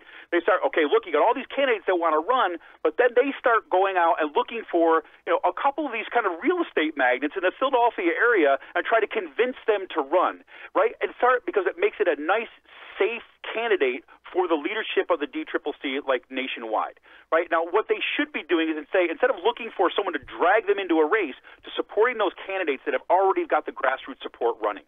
So, I mean, again, we're going to see this happening, and I don't think it's going to be an either or across the country. I think it's going to be really uneven results. The thing is, in Pennsylvania and some of those battleground states that we saw that Trump took in the last election, that people are saying, what just happened in our community? What happened to kind of like our organization? And there's the places where the organizing, the grassroots organizing, it seems to be the strongest, and that looks good going forward. At least when we were talking about taking a shot at getting the House back, and maybe even possible the Senate in some cases. Yeah, if I had to take, I want the Senate. I want the Senate. Yep. You stop the bad Supreme Court case, the bad Supreme Court justices, heaven forbid another one passes. There's just so much there. No, that's absolutely right. And I think that, so there's what we got. If we get the Senate, that's our stopgap right there. That's our stopgap to ensure that no more severe damage can be done before we actually get to the next kind of round of elections there. That's really important. Because the other thing and you know this well, the other thing that we got to be paying a lot of attention to in 2018, and these things are connected, right, is that we got the Supreme Court decisions coming down in Janus and in the Murphy oil stove decision. Yeah. Right? Where, I mean, those two decisions, right, are going to really, it's because they're going to put it to labor unions. What is going to be the response here? And, I heard an interesting interview with Jane McAlevey, which I know you've talked to before. Her book, No Shortcuts, is absolutely like a must-reading for anyone that's involved in the labor movement right now. And McAlevey is kind of saying, look, there's been people that there's labor organizing that's taking place across the country that have people who have said, no, we're going to invest in an organizing model where we're going to organize, we have an active membership versus the kind of labor unions that have kind of leaned more towards the business unionism and representation model. And that's going to be the challenge for labor going forward. Is it going to be, okay, we're going to circle the wagons, we're going to close in, we're going to try to hold on to what we've got, or is it going to be the invested in organizing, which is going to be the only thing that is going to stave out a full destruction of the labor movement? No, I'm right there with you. And what new models come out? I keep asking the question, is what we have right now at the end? I mean, are we living through another IWW, Knights of Labor era where, the old is gone and it's the new that springs up? Well, I think where I sit, that's what I see is happening. And again, just like we see it's happening in the Democratic Party, I also think this is going to be happening in the labor movement. It's going to be uneven. There's going to be some battles going forward. The good thing is that, you know, we see consistent victories in the service sector, in the education sector, right, in these kind of areas that have been formerly unorganized that are kind of stepping up and organizing unions. That's a really good thing, and that's where we see the strength in these kind of new sectors of the economy, right? The fact is that when we start talking about, you know, the organizing model, there's going to have to be some decisions made at the leadership of kind of, you know, both statewide and national labor organizations about where they're going to put their emphasis. And you know this, I'm a labor guy, right? I've got my own labor union here, and these discussions are happening within our labor union too as well. Is that how do we best allocate our resources to ensure that we're prepared for the fights ahead? And, you know, for my money, it's got to be in the organizing. It's got to be in reactivating the membership. It's got to be going back to the roots of labor organizing, the roots of the labor movement, which has everything to do with conversations and building class solidarity. Because what McAlevey said, and I believe this to 100%, it's like it's not going to be the lawyer making a good argument that is going to guarantee our rights in the future. It is not going to be, you know, that one good politician can move forward. Only class solidarity will save us. I'm right there with you. I've been saying for a long time we need a much more militant labor movement, and the only way that comes is from what comes next, I think, which is you're going to see a diminishing even more of power in labor, and employers are going to take advantage of it, and people are eventually going to say enough is enough and become much more engaged and militant, because I don't see us there yet, but I see it coming down the road. Yeah, absolutely. And I'll put my third thing on the list here, and then I want to say that this is where we have, in a sense, this is going to be my optimism for the year, Rick. So remember this. Here it comes. Going to write it down. The optimism for the year is this: is that what we're still seeing happening with the Me Too movement, right? We see a opening up of kind of other power structures when it comes to gender, when it comes to patriarchy, when it comes to the kind of like you know, the white guys in power just holding on to their power. We're seeing that open up too as well. And so the big test now for the Me Too movement, we've got the next the 2018 Women's March kind of right down the road, is that now we see an emergent set of new and young leaders moving forward, not just what we see in the Hollywood, you know, the Hollywood version of this that plays out on our evening news, but also what's happening in our communities. We see a new generation of leaders moving forward.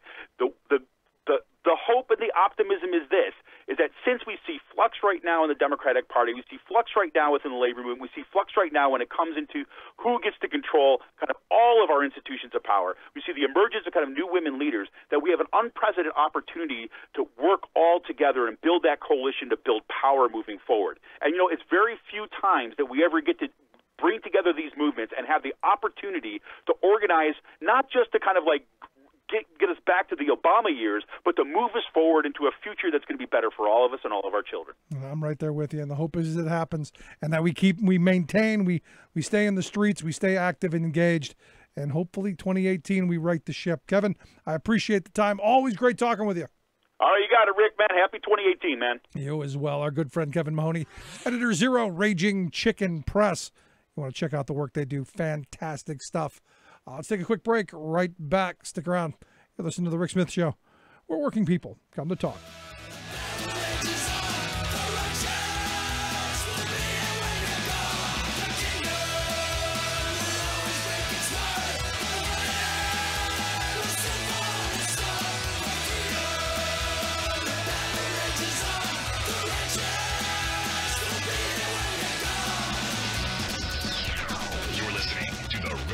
Show. I'm Rick Smith, and this is Labor History in 2.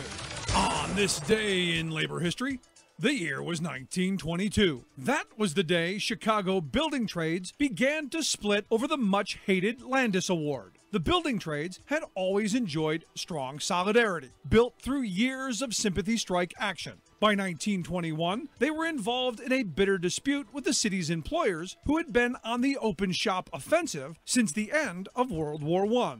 Contractors attempted to impose deep wage cuts and instituted a lockout when the building trades refused to go along. Judge Kennesaw Landis, who sent close to 100 IWW members to prison during World War I, arbitrated the dispute and issued his award that fall. Considered a major blow to the building trades, his award outlined 8 points on behalf of the employers. It imposed deep wage cuts of anywhere from 15 to 40%, practically abolished the right to strike, and undermined years of established work rules. As the Chicago Federation of Labor and Building Trades Council geared up for the fight, the employers created their own Citizens Committee to enforce the award. The Chicago Federation of Labor noted that of the committee's 176 members, only 54 were based in the city, and of those, only one had any connection with the industry. And on this day, the Chicago Building Trades Council called for a strike. Some unions refused to abide by the call.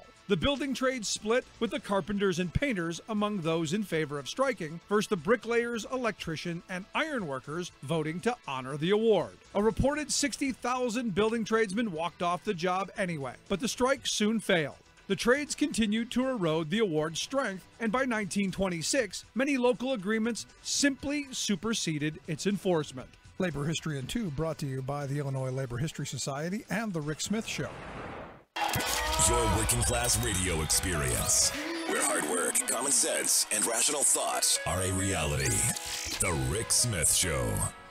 Working hard to make a left, red shed a farm red. The father son left to carry on, blue denim in his vein. He's a working class man. So, we're talking about organizing and the idea that, Democrats are finally talking about, how do you make people's lives better? What policies do we push?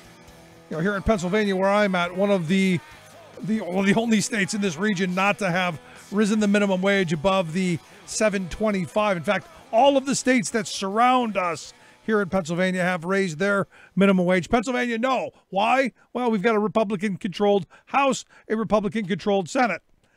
They couldn't even pass the minuscule bump that Scott Wagner wanted, which was over the next 3 years to go up. I think it was like a quarter a year. And you go, what's that going to do? Well, nothing. But you could say they raised the minimum wage. What you see now, and how many people have heard of? How many of you have heard of Rick Berman?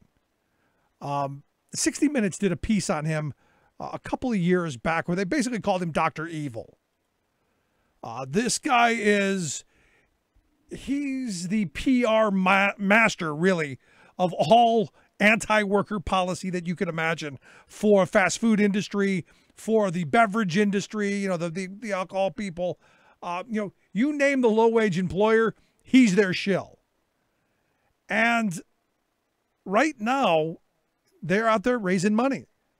They're out there raising money for a campaign to do what? Well, to push back against policies that they say are going to be really expensive for business, because they're expecting a major backlash to the Trump policies here in 2018. The Trump voter has seen nothing whatsoever to help them. So the idea is, well, that did work. We're going to go back to the Democrats. And Berman and company, they get this. They get that the backlash against Trump policies could jump up and bite them in the behind. And what could follow is a wave of progressive policies. A hike of the minimum wage up to $15, paid family medical leave, paid family sick time, the scheduling laws, lots of stuff. And Berman saying, look, we don't want any of that stuff. We got to nip this in the bud. We've got to go on the offense. We got to go after killing the minimum wage. He writes in his piece, there will be significant erosion in Republican-held state legislative seats in November of 18. The policy implications are obvious. And then he goes through and he ticks through some of his ideas, like we have to go after stopping the increase in the minimum wage. And he goes a couple of strategies. We need to push back because it's going to be overwhelmingly expensive. He points out that more than 1,000 young people drop out of school every day with declining work opportunities. And he's going, this is an opportunity for us, because these idiots who drop out of school, we can get an intern wage, like an intern wage of nothing, because that's what it is for most interns right now. Now, remember, again, you go back to the Obama years, they tried to push some policy to say, look, if you're going to do an internship, it's got to meet some criteria. It's got to meet some academic criteria where you're not just being hired for free to do a bunch of menial manual jobs that we could have paid someone to do. It actually has to have some real world educational opportunities for it to be an internship. Otherwise, it's just a crappy low paying job that you're not paying someone to do. The Obama administration said no more of that. Well, guess what the Trump administration just did? They just undid what the Obama administration did. So good luck. We got crappy, no-paying internship jobs coming back. And Berman and Company, they want to capitalize on that. Because if you hear people when they talk, well, why shouldn't there be a training wage? And you go, what are you talking about? Well, that's what a minimum wage is, you half-wits. No, for people who have no skills, who people who are below me, I'm going, look, at some point in this country, we've got to wake up to the reality that I don't care what you do for a living, it's important. It should be valued. While you may not be a brain surgeon or a rocket scientist or, a constitutional scholar, the work that you do to support yourself and your family is important and should be treated as such and should be respected. Yet we don't do that. We devalue what everyone else does. And, well, you deserve less. And I'm still trying to figure out how that happened. How is it that we don't look and go, you deserve more, so I can get more? I'm just confused at the thought process and the thinking that goes into this, if there is any thinking. But according to this memo, Berman and Company want to raise something around $4.6 million to run their smear campaign of the minimum wage. And chances are they're going to get it. So, when I hear people like Kevin say, hey, we're going to do all this organizing, it's going to be good, and we're going to, we're moving in the right direction. I go, yes, and that's fabulous. Do more of it. I also know that the right wing that has all the money, that they're doing the same thing. That they're buying their way to maintain the status quo. Because if you stop me and think about what's happened in this country over the last 20, 30, 40 years, work has been devalued. And for almost a generation, instead of workers getting raises, they got cheap credit. So to keep a standard of living that their parents or their grandparents had, they borrowed money. And guess what? Their wages didn't keep up. And now we're looking back going 30 years of no raises has destroyed what was once the most powerful, most prosperous working class in the history of civilization. And what built that? Organized workers. People who stood together collectively and said, you know what? We want better wages, hours, conditions. Even in the face of the Rick Bermans, even in the face of the right-wing hacks and think tanks and front groups and euphemistically named, we love dogs and puppies but hate workers front groups, they still won. And this is where I'm like Kevin, I'm optimistic that we're at a moment in history where people who have been disenfranchised, people who have been pushed down, have been beaten, have been, marginalized, are saying no more. And I'm hoping that the labor movement is part of that. I'm hoping that workers in this country say, enough, enough, enough. Just my thought. I'd love to hear yours. You can email me, rick@thericksmithshow.com. I'm going to take a quick break.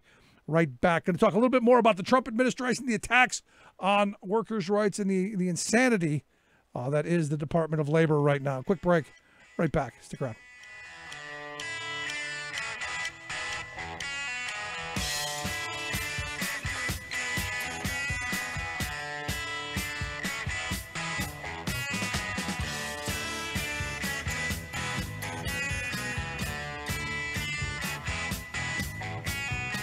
Controversial, thought-provoking, opinionated.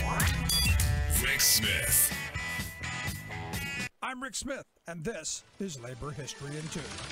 Do national security concerns outweigh the right of workers to form a union? That question was being debated on this day in labor history. The year was 2003. The head of the Transportation Security Administration, James Loy, made the case that collective bargaining would be an impediment to the war on terrorism. He signed an order that prohibited unionization by passenger and baggage screeners. The move was just one of several that eroded federal workers' rights in the name of national security in the aftermath of 9/11. The TSA was founded in the months after the 9/11 attacks by the Bush administration. Prior to the TSA, screening was done by private contractors run by the airlines.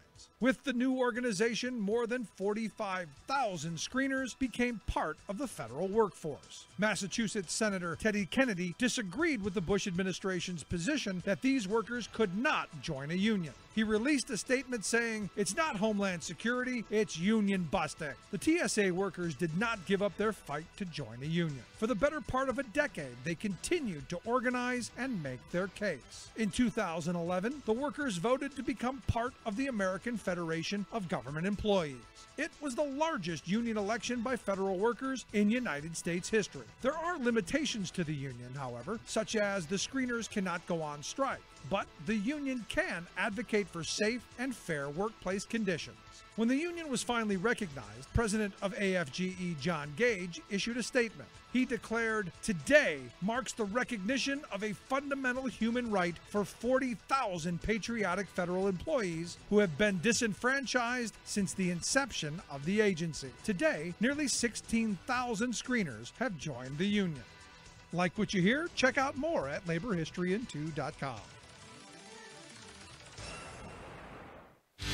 Lessons of the past we'll all learn with workers' blood, and the mistakes of the bosses we must pay for.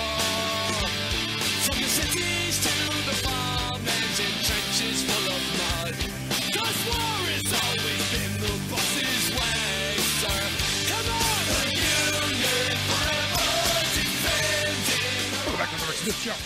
Check out the website, thericksmithshow.com. Questions, comments, something on your mind, you can email me, Rick, at thericksmithshow.com. So another one of those moments. And look, we've been talking about this for quite some time, how basically everything that the Obama administration had done during their 8-year tenure, this administration is rapidly undoing. Whether it was good or it's bad or they have a reason for it or not, if Obama did it, it has to be destroyed. That seems to me to be where we are. And look, you've got, career bureaucrats, you've got career people who are in like OSHA, for instance. Evidently 40 more have left, and we're at a point now where they're just not replacing anyone. And I saw a statistic that said, in order to inspect every workplace in this country just one time, it would take something like 845 years. And you go, how is that possible? Well, it's this starve the beast mentality and what we're seeing coming out of this administration. And I've been telling you, dangerous stuff. That's why I've asked Raj Nayak to come talk with us. Former Deputy Chief of Staff for Secretary of Labor Tom Perez, now one of the deputy directors over at the National Employment Law Project. Raj, thanks for taking time for us. Hey, thanks for having me. So am I getting this right? I mean, because you spent time during the Obama years trying to craft some good, decent labor policy. Am I getting this right, that just everything that you guys did, this administration is just chucking out the window for the sole fact that you did it? Well, I'll tell you this. President Trump promised in his inaugural address that all of his decisions would benefit working people. But decision after decision that the Labor Department's made and this administration's made has actually taken swipes at working people, regardless of whether these policies were good or bad. He's just saying anything the Obama administration did, we're working to undo. It's a giveaway for big corporations, their lobbyists, and the CEOs to really rig the system. Now, I see also what we've talked about, the overtime thing that President Obama tried to do, which I think was a move in the right direction. Tried to change who is considered management, who's considered salary exempt. And, because look, I don't think that if you're making $23,600 a year and you get a cute little name tag, I don't think you're management. I'm sorry. That just seems, working 100 hours a week just because you got a little pin just seems ridiculous to me. But yet this administration's pushing back on that, and also a whole bunch of other interpretations as well. Yeah, I mean, so I think you and your listeners are very familiar with this administration's attempt to reopen the overtime rule, which would extend overtime pay for 4.2 million workers. Like you said, these are folks who, there are a lot of folks today who employers will say, you're white collar, you're overtime exempt. We're going to pay you really not that much. And so this rule would go back and actually raise the threshold you need to be back to where it was historically, to about $47,000 a year. What the Trump administration is doing is reopening that rule, and they're saying we think that number should be much lower. That's a rule that would have put money into the pockets of a lot of middle class workers, or at least give them more free time. Yep. And that would have automatically updated that salary threshold every 3 years so that it didn't, over the course of time, again, just kind of erode. And so the opportunity that American workers have lost under that rule is really unfortunate. And the thing is you didn't have to pay the $47,000. And this is one of those things I try to get through people's head. You just can't work people 100 hours a week for $23,000. I mean, at some point, that's exactly right. Common sense has to play into this. And I keep coming back to, what is it about us as working people who look at this administration and go, oh yeah, this is going to work out well for us. And I think there are a lot of good employers out there who understand this. If you're working people 100 hours a week, you're not necessarily getting your best out of them, right? They should be either compensated for that time if they're working that hard, or there should be a way for you to bring on the team you need to do that work. Certainly, but and nobody's against that. But this idea that for because you see this especially in low wage work, this kind of abuse, where we're going to make you the line supervisor at the local fast food shack, and you're going to work 100 hours this week. But yeah, your management, you get the cute little pin where you go, how is that possible? Where you're getting cheated out of wages and hours? It's just insane to me. But yet, here the message that they're giving is, well, that's how things should be. And I got to tell you, it's just it's troublesome to me on so many levels. And something I had read in one of the Chicago Tribune articles, it grabbed my attention. Really, in one line, put this entire administration on this fear path for me. It said the administration is evaluating other aspects of how to interpret the Fair Labor Standards Act, which covers everything from child labor to record keeping. And I'm sitting here going, yeah, everything that the 20th century brought us, the 8-hour day, overtime, weekends, child labor laws, safety on all that stuff is open to reinterpretation. I got to tell you, Raj, that scares the hell out of me. Well, and that's one of those things that's flying below the radar. What you're talking about is Wage and Hour Division of the Department of Labor. They enforce the minimum wage, overtime, child labor rules, everything that protects low-wage workers on their wages and their wages. And so there's lots of tricky questions, though, right, when you look into the law about what it means. Employers have those questions. Sometimes that they're really genuine, and the agency can answer those questions. There's this concept of compliance assistance. That's important. But sometimes employers have questions that are really just trying to skirt the rules after they got caught. And they write into the agency and they say, would you give me a get-out-of-jail-free card? Trying to get the agency to put its thumb on the scales in terms of an ongoing dispute. The Bush administration, and prior administrations had written these opinion letters that kind of said, in this circumstance, we don't think you owe the minimum wage, or we do. One thing the Obama administration did was they said, look, we're getting all of these requests for these individualized opinion letters in individualized situations. Sometimes an employer is really asking us for advice. Sometimes they're just trying to get us to say that they don't have to pay, even when they do. And so there was a decision made to say, let's, instead of doing these one-off letters, let's give people actual guidance that they can use. Let's wait and get a couple of questions and do some broader guidance to the world. And so that was kind of a decision that the Obama administration made to kind of, instead of tackling these one-off kind of get-out-of-jail-free requests, give folks guidance. Of course, Congress didn't love that. What's going on now is there were a bunch of opinion letters that were put out at the very end of the Bush administration in 2009. They were put out on January 16th. And again, many of them answered very specific technical questions in ways that were shaded toward employers. Right. They didn't go through the right process. The Obama administration pulled them back when they arrived in 2009, and the Trump administration just re-released all those letters. and we can talk about the specifics of them, but they're, as a mass, they really are kind of reopening that process of saying, we're here, we're in business to give you the get out of jail free card. And again, my problem with all of this, and it's the same thing with the National Labor Relations Board, you want to have, in my view, and this is, evidently not the mainstream thought, you want to have, the rules of the game fairly consistent. Right. We don't want uncertainty. We don't want surprises. We don't want special treatment, one side or the other. We want straight down the middle of the road. We want a Department of Labor that's going to enforce the law and say that workers are protected regardless if there's a Republican or a Democrat or an independent or who knows sitting in the White House. Is that too much to ask? No, it's exactly what the Department of Labor's mission is. And their mission is to protect the law, to protect workers. And it is to, employers call all the time and ask questions, and they can and do and should answer those questions and be helpful.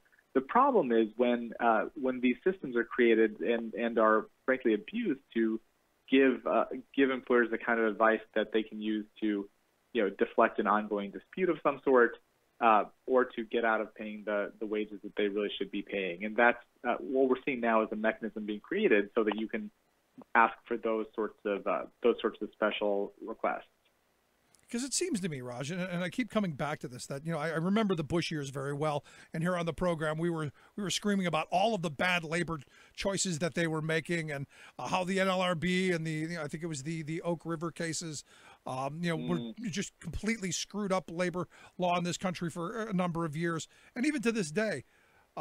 I keep looking at it when a Republican president seems to come into office, and I hate making it this political, but it just seems when they take office, the pendulum swings way to the side of business, and the Department of Labor ends up, and the National Labor Relations Board end up being a bludgeon over the head of workers. And it's unfortunate because I really do feel like in the Obama administration, when we published the overtime rule, for example, it was after 2 years of work. We held dozens of meetings with stakeholders on all sides before proposing a rule. We did a full notice of comment period. We did a full economic analysis that had all of the assumptions we were making, but then what we thought would happen in the economy. We had 300,000 comments that we received and we considered, the overwhelming majority of which were favorable to the rule. We did this by the books and really engaged with a lot of voices, and I think got good feedback from both sides. But I think there are friends I have who would have liked the rule to have been more protective.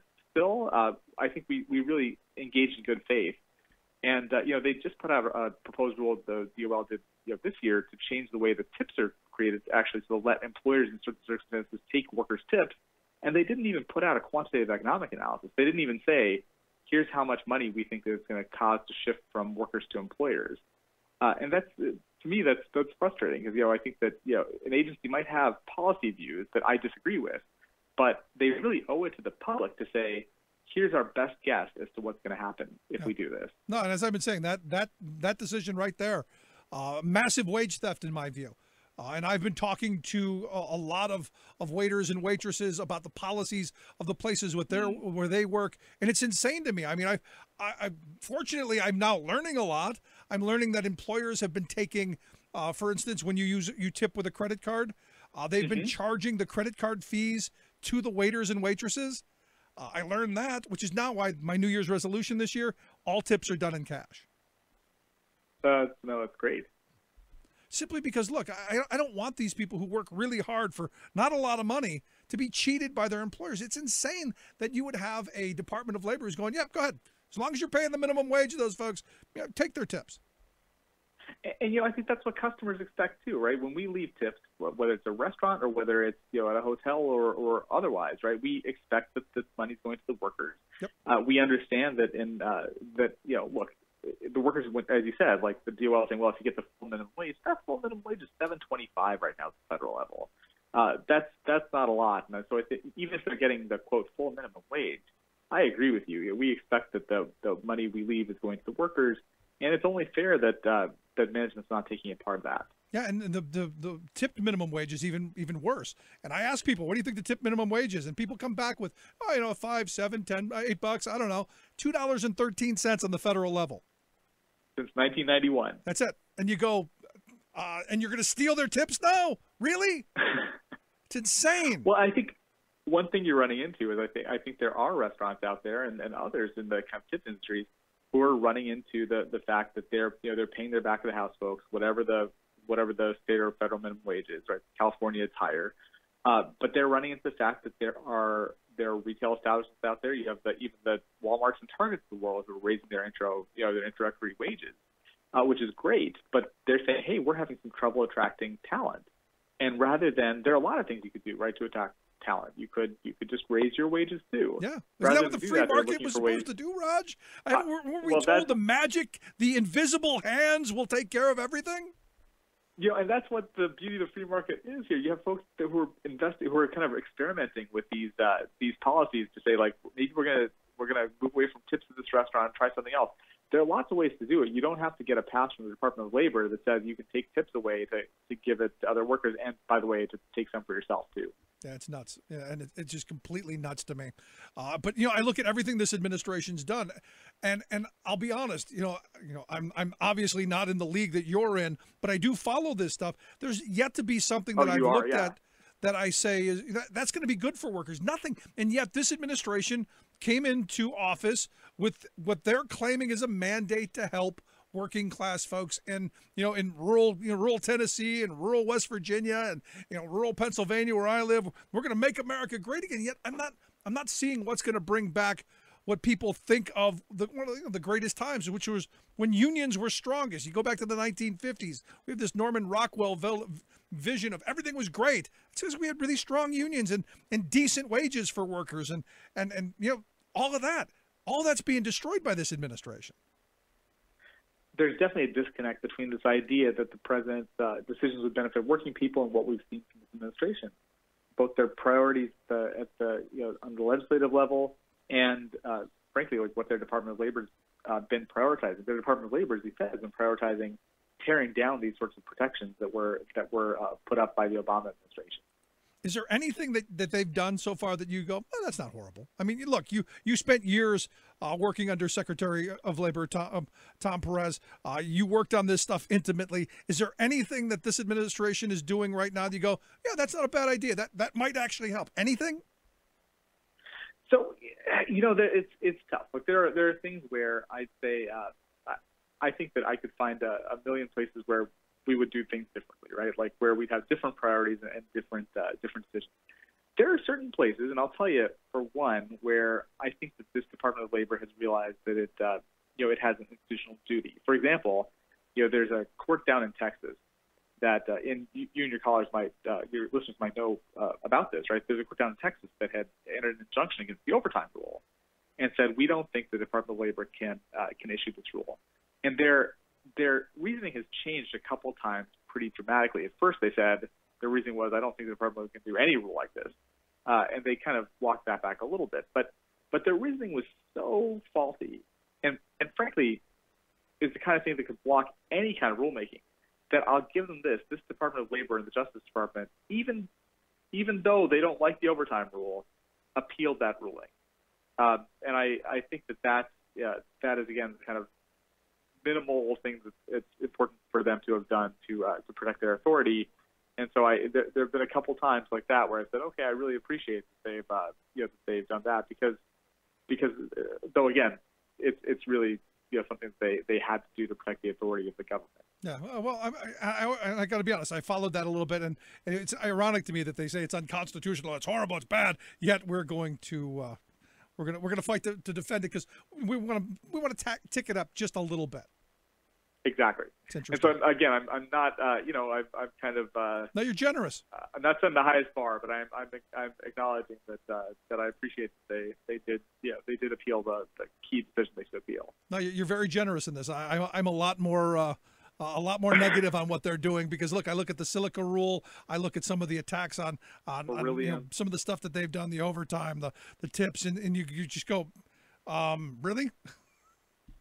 Well, the other rule that is really important, it's important to workers, especially workers who are saving for retirement, that conflict of interest or fiduciary rule, which I know I'm sure you've been tracking as well, which is really based on that to me at least common sense idea that if you're saving for retirement, you have a retirement advisor, that they should be putting your best interests first. It's something that the financial industry, good and loved, to say the least. But it's something that, the main part of the rule is in effect now. And when the main part of the rule went into effect, everyone kept saying, oh, the sky will fall if this happens. But the sky hasn't fallen. There were definitely retirement advisors who had to take products off the market because they didn't meet that test. They weren't good for people saving for retirement. And now the Department of Labor has delayed essentially the enforcement of that rule for 18 months. And every day we put off enforcing that rule and making that rule a reality it's more and more dollars that folks are losing for retirement. In a time like now when America's in a retirement crisis, when working families who are saving for retirement really are counting on every one of those dollars they're putting aside, it's really terrible that's not a protection that they can count on, and not one that we can all come together around and say, yeah, like your retirement advisor should be putting your best interests first. Because I think most people think that they already are. I mean, a lot of this stuff we think of already happening, and sorry, it doesn't. If you go to your doctor or your lawyer, you think that they're putting your best interests first. Why doesn't your retirement advisor have the same duty? Yeah, it's crazy to me, and it's just again so much of who was it? I think it was Reagan who used to say something along the line of "There's so much that we know that isn't." This is part of that. Just amazing. Last question I've got for you. In the coming weeks and months, what are you paying attention to? Because look, it's like drinking from a fire hose in what's coming out of this administration, and a lot of this stuff, especially on the Department of Labor level, is getting missed. Is there something that you're paying attention to, something that you're watching out for, to give us an idea of maybe what we can be looking towards? Yeah, I think the big thing that we're keeping an eye on now is for the overtime proposed rule, right? The Department of Labor, they announced they're going to rethink overtime. They put out what's called a request for information, which is just the first step in the process. They didn't tip their hand as to where they think the overtime rule should be, and they've announced that at some point this year they'd be putting out a proposed rule. So keeping an eye out for that, seeing what the level is. Like you said, is it just a couple pennies more than the 23,000 where it is now? Is it closer to the 47,000? In our minds, the way that this rule works is that the Bush administration really changed the duties test. They said you don't have to do that much to be considered a manager or an executive or an administrative employee.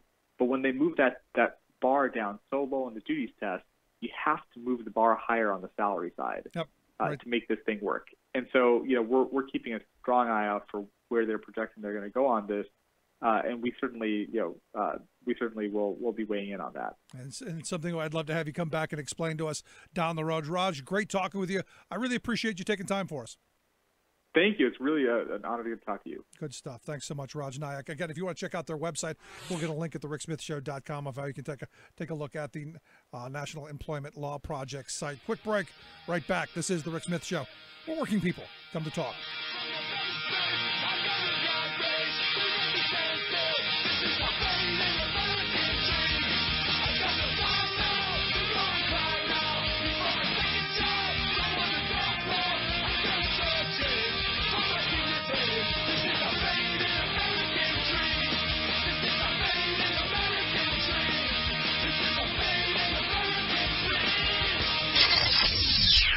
You're listening to The Rick Smith Show. I'm Rick Smith, and this is Labor History in 2.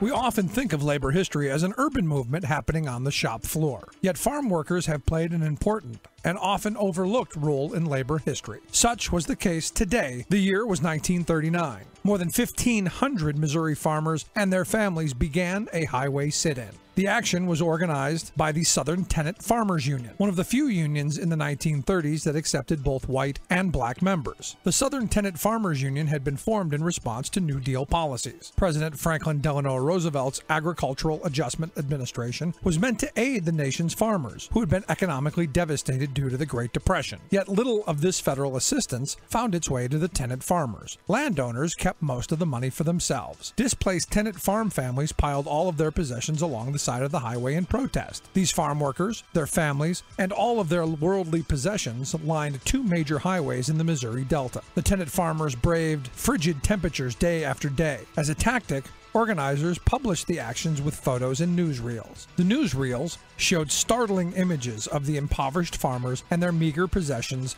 huddled in the freezing cold. Embarrassed by the images, Missouri state authorities moved on the demonstrators and forced them off the highway and into areas the protesters called concentration camps. The actions did catch the attention of President Roosevelt, who directed the Farm Securities Administration to provide assistance, including funding for housing for some of the displaced workers.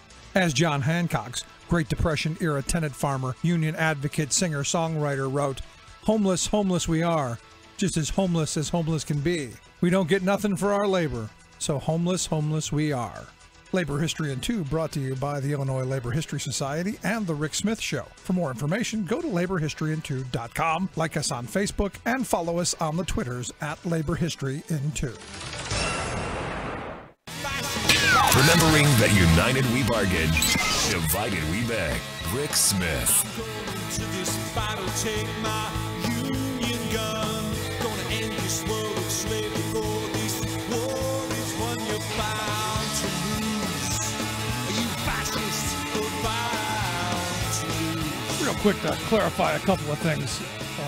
On the Twitters, they're asking questions. Well, what do you mean by, the wage and hour division? Sometimes employers ask questions after they've gotten caught, is what Raj said.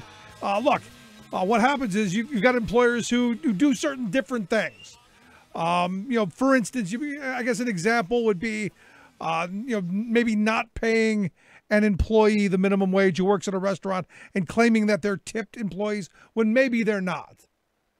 So what happens is the wage and hour division comes in, they find you guilty of, and they fine you or they reprimand you in one way or another. And then after the fact, after you've been nabbed, you go, well, I want an interpretation. Can I get an interpretation of the law?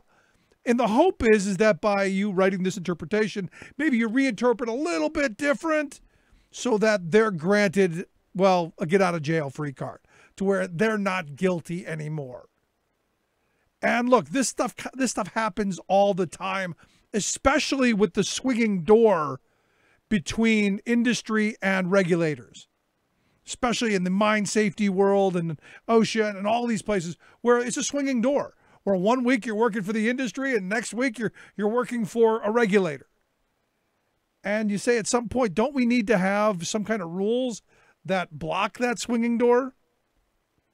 Like if you're a federal regulator, you shouldn't be allowed to take a job in the industry that you were regulating for at least, a year, 2, 5, something. And on the other part of it, the fiduciary rule, which I think most people actually believe is the rule of going to any financial planner, which is that, once you go to them and here's my money, you think that they're acting in your best interest. And the reality is there's nothing legal that says that they have to. There's nothing legal that says that, they just can't make a bunch of trades, because, hey, we're trading your money, we're working for you, that benefit them. And, we've all seen those movies, those boiler room movies where today we're pumping this piece of garbage. Get out there and sell. Tell people that this is what you want. It's just sell. It doesn't make the customer any better off. It makes them actually worse off because, hey, you're collecting commissions. That's what the Obama era rule was trying to alleviate, look, if you take your couple of dollars, because we are having a major crisis coming up in this country of people who don't have any retirement security because we've allowed the politicians and corporate America to destroy the defined benefit pension. And we've got these wonderful 401ks, which nobody has any money in. And the money that we did have, there are tons of studies and tons of reports out there that say, we're getting screwed every day in fees and transaction fees and sales fees and all of this stuff. We're just being robbed blind. Because these financial institutions, they're making money hand over fist off of it. And again, what this was trying to do was saying, look, if you go to a financial advisor, they have to act in your interest. And they have to be able to defend what they did was in your interest. And again, I think most people think that's just how it's always been. Again, more of what this administration is doing to undo everything of the Obama era. And I'll tell you, it's not good. It's not good at all. Anyway, if you missed any of today's program, thericksmithshow.com. That's where you go to get the podcast, the Rick Smith Show app on the smartphone. Take the program on the go. And as always, you can email me, Rick, at thericksmithshow.com. Thanks so much for tuning in. We'll see you back here tomorrow. You've been listening to The Rick Smith Show. Together, we can make America better. Email Rick at thericksmithshow.com or interact with us anytime at thericksmithshow.com. Until next time, this has been The Rick Smith Show, where working people come to talk. It's coming.